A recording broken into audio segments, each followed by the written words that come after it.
Sa headlines kan mga barata, PNP asin Casoreco 2 parehong nakaalerto ngunya na Pasko asin bagong taon. Dagdag na personahe asin kagamitan para sa Bureau of Fire Protection sa Naga hahagadon sa National Headquarters. Tulong bihikulo nagkarambola sa kalaban kang National Highway Barangay Concepcion Pequeña, Naga City, Saro Irido. Oplan Ligtas Paskuhan 2022 kang Naga City Police Office naka-activate na. Diyos marhay na hapon. Ako si Mark Mendoza, ang saindong tagapaghatod Bareta. Mantinidong nasa red alert status ang probinsya ng Camarines Sur. Huli kang posibleng magkaigwagiraray nin pagbabaha na darakan surge kan amihan na may kaibahan shareline. Puon ngunya na aldaw. Ang PDRRMO ang naka-red alert na ngunyan para siguraduhon na namomonitor kan mga taga-MDRRMO an sa indang mga residentes na yaon sa flood as in landslide prone area. Kan nakalis na si Mana, nakamati man in pagbabaha as in landslide ang Camarines Sur. Huli kan matinding pag-uuran darakang amihan as in shareline. Padagos pa sa mga bareta, Camarines Sur 2 Electric Cooperative may nakaalertong personahe na maresponde kung magkaigwanin remalaso sa supply ng kuryente sa pagselebrar kan Pasko asin bagong taon. Ang kumpletong detalye sa aramon taman sa report ni Melvin Machado. Araw kang Philippine National Police, may nakalertong personahe man ang Camarines Sur 2 Electric Cooperative ngunya na Pasko asin bagong taon. Ini para respondihan ang mga posibleng pagkawara kan supply kang kuryente mientras nayaon kita sa pagsilibrar. Susog sa tagapagtaram kang kooperatiba na si Renner Bukay na babago ang schedule ka mga personal pag-arog kay ng sitwasyon para sa na masiguro na igwang personahe na nakaantabay ang kooperatiba. Ang mangyayari, magkakaigwa lang ng rescheduling kan sa indang mga day off. Dahil ang manpower po kay ni Casoreco to limitado man lang kita. And ang concentration tabako lang Naga City. Entire area coverage po kang Casoreco to. Kaya ang ginigibot po dyan, rescheduling ka mga day off. Si ma-duty pong December 24, most probably December 31, day off naman sinda. Araw po kayo na mangyayari. Patanid man sa mga mapaputok na ang sedong quitis, fountain o anuman na klase ng firecrackers ang pwede makaapekto sa linya kang Casoreco 2 kung kaya dapat maging malikay sa paggamit kay ni. Kang mga nakaagi pong mga taon na eksperyensya ta, mayong problema sa linya kang kuryente. Pero itong mga tao na nagsiselebrar kang Kapaskuhan and bagong taon, iyo po sinagkausa ng problema sa linya. Gamit po itong mga quitis, mga paputok, firecrackers, si mga pop-up, itong mga ginagamit nilang fountain na halanin po duman sa linya kang distribution system kang Casoreco 2. Kaya yun po yan si mayor na mga problema na nare-respondihan ta. Usually po, ang nagiging problema kaya itong mga sectionalizer o kaya itong sa tuyang mga fuse na putok po siya dahil natatamaan po itong sa tuyang linya kang kuryente. Para sa GNN TV48 Naga, Melvin Machado, Newsbreak. Mientras tanto, kinumpirmar man ni Renner Bukay na liwat na namamantiner kang Casoreco 2 ang pagiging AAA na kategorya matapos sindang ibalwaron kang nakalis na taong 2021. Ang pagiging AAA kan sarong kooperatiba, nangangahulugan subuot ng marhay ang palakawkan management asin pag-asikaso sa mga miyembros konsumidores. Pag AAA po, normal po, gusto sabihon maray po ang satuyang itong mga si management, saka itong satuyang palakaw sa mga member consumer owners. And si importante kay ining tulong aspeto si systems laws, collection efficiency, and pag-abot po sa institutional. Iyo po yan ang tinatarget na permi na mapakaray. And technical, kabali na po dyan. Padagos pa sa mga bareta, Oplan Ligtas Paskuhan 2022 kang Naga City Police Office naka-activate na. Aramon taman ang kumpletong detalye kayan sa report ni Jerome. Tulong aldaw na sana antes an Pasko, kayaan mandaynday ng mga police station sa Naga nakalatag naman ang sendang mga security measures sa sendang nasasakupan, lalo na ang mga tinatawong lugar.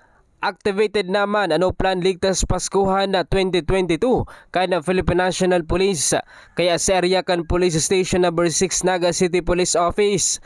Nakalatag naman ang mga personnel lalo na sa simbahan kan Balatas asin gilid kan mga tinampo. Police visibility lalo ta pong pinaigting 24/7 po na visible ang katuyang kapulisan igdi sa EOR kang Police Station 6 lalong-lalo na po igdi sa barangay Balatas, Del Rosario sa kaining Kararayan. Saka sa oras po ning ining simbang gabita permi pong may pulis kitang visible dyan na anytime pwede mag-responde sa man na rimalaso, ng problema na kaipuhanan ang sa tuyang kapulisan.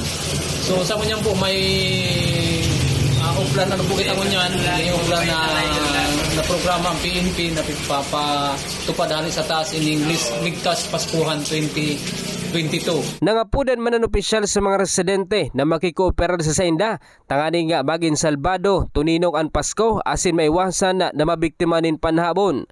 Inahagan mi po ang tabang, taarami po na inako po kang kapulisan na di po kayang bantayang kang sa tuyang pulis ang gabus na kaharungan na babayaan ta. So tarabangan ta po na maging na di kita maging biktima kang ini yung mga salisi o ining parahabon.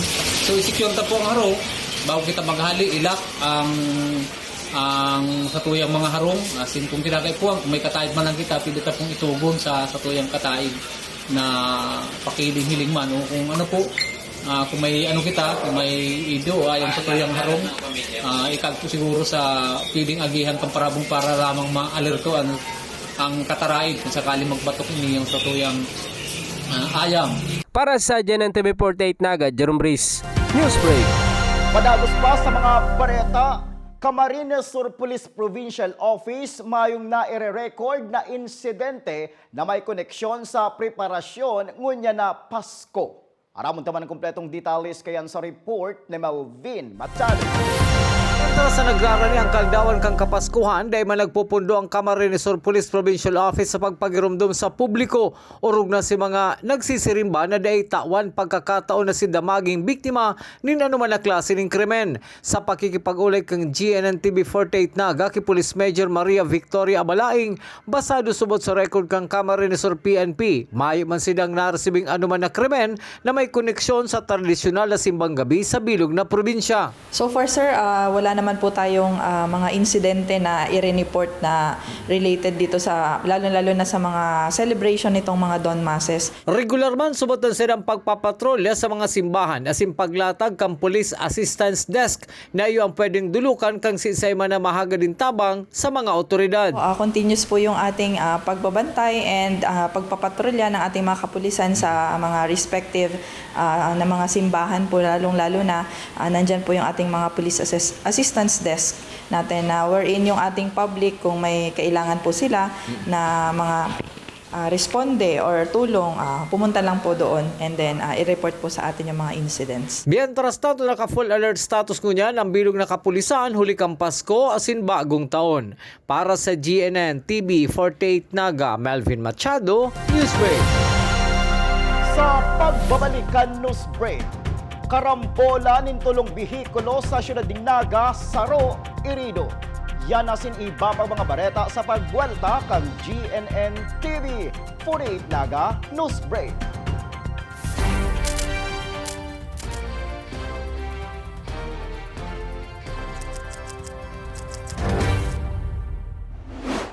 Mas pinalinaw, mas pinalakas, mas pinalawak. Ang GNN TV 48 Naga, digital na! Kung ang inyong TV sets ay digital ready na, pindutin ang scan o search channel button at makikita ang GNN TV Channel 48. Maaaring gumamit ng indoor o outdoor antenna para sa mas klarong panonood. Ganito rin ang gagawin kung kayo ay gumagamit ng digital box.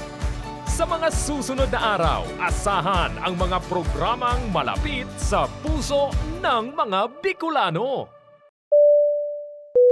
Flight attendants, prepare for takeoff, please.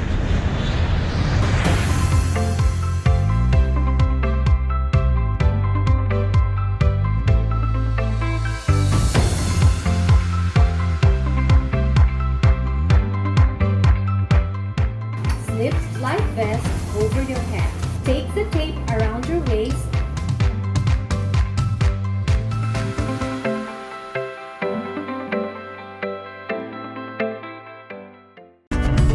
Sa oras ng sakuna, isa sa mga kailangan natin sa ating tahanan ay isang gubag. Ang isang gubag ay naglalaman ng tubig, mga dilata at biscuits upang hindi tayo magutom, energy bars o energy drink, first aid kit, communication devices tulad ng flashlights at batteries, whistles o pito, portable radio at extra cellphone. Mas mabuti kung meron tayong prepaid load guard. Tools tulad ng Swiss knife at gunting. Maaari din tayo magdagdag ng lubid. At huwag natin kakalimutan ang hygiene kit na naglalaman ng sabon, tissue, toothpaste, toothbrush at face mask. Sa lahat ng oras, laging bukas, nakahanda ang aming tanggapan. Tandaan, ang Bicolanong alerto, pirming protektado. Sa sakuyang mga namamanwaan, ini ang Saindong Servitor, Mayor Chris Lizardo, nagpapaabot ni Mokmang Pasko, asin maligong bagong taon. Dugod ang selebrasyon kang Kapaskuhan, mapano ang sakuyang puso ng kaugmahan, asin pagkamo, na inot na ipinamati sa kuya kan mahal na Diyos. Kami po sa lokal na gobyerno kan Minalaba, lauman po nindo ng pagkamo asin pag-asikaso, mapadagos-dagos na may pamati sa Saindong. Sa liwan po, sa ngaran kan sa kuyang bilog na pamilya, asin lokal na gobyerno kan Banwaning Minalaba, nagpapaabot ng pagbati, Merry Christmas and a prosperous New Year.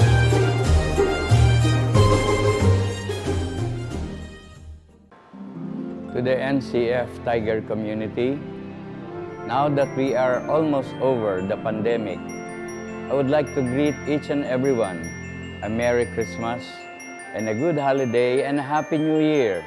We look forward to more blessings from our Lord God to the coming year. Again, to all of us, let's enjoy the holiday. I wish you all Merry Christmas and a Happy 2023 New Year.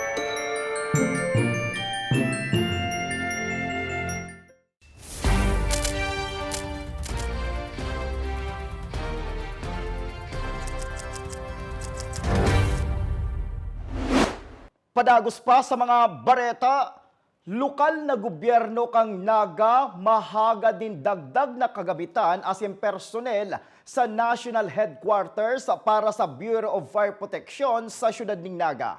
Ang kumpletong detalles aramon ta sa report ni Melvin Machado. Sarong resolusyon na minahaga din kadagdagan na personay para sa Bureau of Fire Protection di Naga ang inapurmaran sa sangguniang paglungsod sa saydang huring sesyon regular. Si Consuelito del Rosario ang nag-sponsor kang resolusyon matapos maraman niya na nangangaipon ng kadagdagan na personahe asing kagamitan ng BFP Naga na pinamamayuhan ni Fire Chief Inspector Peter Paul Mendoza. Naaraman ko po na kulang ang sign ng personnel, mga 40, more or less 40. Para po mag-comply naman sa fire population ratio. At the same time po, naisiyan ko na itong ladder nila, itong fire truck po, ito bang ladder. Itong may hagahag na, kadakol na po bakit itong mga high-rise building, route naman po ito. Sa ladder Fire Chief Inspector Peter Paul Mendoza, City Fire Marshal kang BFP Naga, napapanahon na magkaigos sila ng kadagdagan na kagamitan huli kang padagos na pag-asenso kang Naga. Kabali na digdi ang pagkakaigwa nin mga haralangkaw na edifisyo. Kabali sa kaipuan kang Bureau of Fire yung fire ladder. Dahil naman sumutakma ang presenteng kagamitan kang BFP Naga sa sitwasyon ngunyan kang syudad. Sad to say po hindi na. Tama po yun, dumarami po yung mga high-rise building. Nakikita po natin yan. Kumbaga, one of the sign po ng pag-develop ng isang lugar, yung mga matataas na building. So yung last po natin na fire ladder dyan is 1980s pa po, I think. Siguro mas matanda pa sa akin. And last ko po yan na nahiling na talagang nag-operate. Kasi nung deputy po ako ng Naga, 2014. Ang inaprobaran na resolusyon kang sangguniang paglusod kang Naga ang nakatalan ipadara sa National Headquarters kang Bureau of Fire Protection. Para sa GNN TV 48 Naga, Melvin Machado, Newsbreak. Sa Sakuyang Police Report, Tulong bihikulo nagkarambola sa kalabaan kan Barangay Concepcion Grande, Syudad ng Naga, kan Subanggi. Ang detalye sa report ni Jerome Breeze. Nagkatitinir pa sa ospital ang sarong driver ng bihikulo matapos sa nangyaring aksidente ng tulong lunadan sa kalabaan kan Maharlika Highway Concepcion Grande sa Syudad ng Naga pasado alas 11 kan Subanggi. Sigon sa report kan Philippine National Police, mantang pinagbabagtas kan sarong Honda Civic Sedan ang tinampo, pasiring sa rotonda na pinagmamaneho ni John Patrick Chu. Kan maka-head-on collision ang sarong Hyundai Sedan na may namanehumana ni Maria Lourdes Vargas, 54 anyos. Rason tanga ni makadamay pa ang sarong Toyota Avanza na pinagmamanehumana ni Bianca Grace Dizon, 26 anyos. Ninhuli ka ni tulos na irido ang driver na si Maria Lourdes Vargas. Alagad nagsapo manin gasgas sa lawas ang duwang driver asin nakalawas man tulos sa ospital. Sa inisyal na investigasyon na posibleng kinakan ang linya kan na Honda Civic ang tinampo, rason kan aksidente. Iyon po nga na si pagdapat-dapat ni po kambangging ito, sabi po na nila, paspas na talaga si talagang kaniyong Honda Civic. Mayo pa man po kaming basta si pagdapat-dapat ni po, yun man nasipig sabi sa mga nakaayag. Padagos pa na pinag-imbestigaran kan Philippine National Police ang nasabing aksidente. Para sa GNN TV 48 Naga, Jerome Breeze, Newsbreak.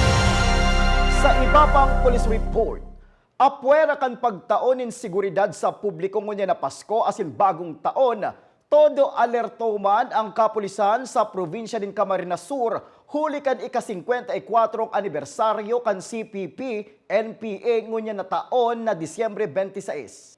Susog ki Police Major Maria Victoria Abalaing, pinapaalerto subuot ang gabos na kapulisan sa probinsya para mapugulan ang anuman na kariribokan na pwedeng ilansar ka nasabing grupo. We are not allowed na magkaroon ng leave and we are also in a full alert status kasi nga po in celebration nga rin po nitong upcoming 54th CPP or yung ating Communist Party na syempre we prepared. And we have our security plans regarding dito. And our Provincial Director, Police Colonel Julius Cesar Domingo, continuously remind yung ating mga chiefs of police na maging always alert sa mga respective stations nila para ma-prevent natin kung meron silang plans or anything na atrocities. So hindi natin hahayaan na magkaroon po dito. Padagos pa sa mga bareta, kung an mga nagkakaroling na mga aki kinakanta ang mga pinasikat na Christmas song ka nagkapirang TV network. Ibahuntaman ang mga aking ini sa Barangay San Jose, Pili, Camarines Sur. Sa post ni Miss Glad Bilmin, naiinganyo subuot siya sa mga aki hulita ang kinakanta. Iyo si mga lumang Christmas song, asin bako si makanta ka nagkapirang TV network. Apwera ka ini, gamit maninda ang tapon o tansa na pinag-flat asin nagserbing musical instrument. Ang mga aki kaibanan man sa paglibot sa saindaman sanang barangay.